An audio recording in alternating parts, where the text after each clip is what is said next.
13ஆம் number வீடு 1990 release ஆன இந்த திரைப்படத்தில் நிழல்கள் ரவி, ஜெய்சங்கர், சாதனா, ஸ்ரீபிரியா, லலிதா குமாரி மற்றும் பல நடிகர்கள் நடிச்சிருக்காங்க. இந்த படத்தோட கதை என்னன்னா, எஸ்டேட் மேலாளரான செல்வம் மற்றும் அவரது குடும்பத்தினர் ஒரு தொலைதூர கிராமத்தில் வசிக்கும் ஒரு புதிய வீட்டுக்கு குடிபெயர்க்கிறார்கள்.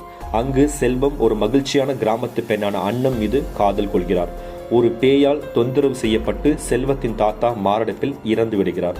ஒரு நாள் செல்வத்தின் சகோதரர் முரளி ஒரு தனிமைப்படுத்தப்பட்ட வீட்டுக்கு சென்று ஒரு வயதான பெண்மணிக்கு சிகிச்சை அளிக்கிறார். மறுநாள் அந்த மூதாட்டி ஒரு பேய் என்பதை உணர்ந்து அவரும் மாரடைப்பால் இறந்து விடுகிறார். இந்த துயரத்தை மறக்க குடும்பத்தினர் துக்கத்தில் அன்னத்துடன் செல்வத்தின் திருமணத்தை ஏற்பாடு செய்ய முடிவு செய்கிறார்கள். அதன் பிறகு அன்னம் கர்ப்பமாகிறாள். ஆனால் 10 மாதங்களுக்கு பிறகும் அவள் பிரசவம் செய்யவில்லை. ஒரு குருக்கள் குடும்பத்துக்கு உதவுகிறார்.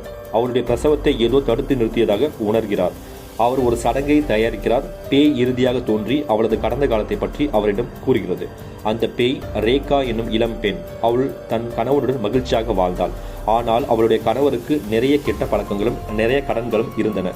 கடன் அழுத்தத்தின் காரணமாக அவன் தன் மனைவி ரேகாவை வீட்டு உரிமையாளருடன் பாலியல் உறவு கொள்ள கட்டாயப்படுத்தினான்.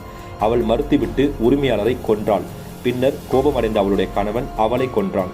பின்னர் அவள் ஒரு பேயாக மாறி தன் கணவனை கொன்றாள். அன்று முதல் வீட்டில் தங்கியிருந்த ஒவ்வொரு ஆண்மகனையும் அவள் கொன்றாள்.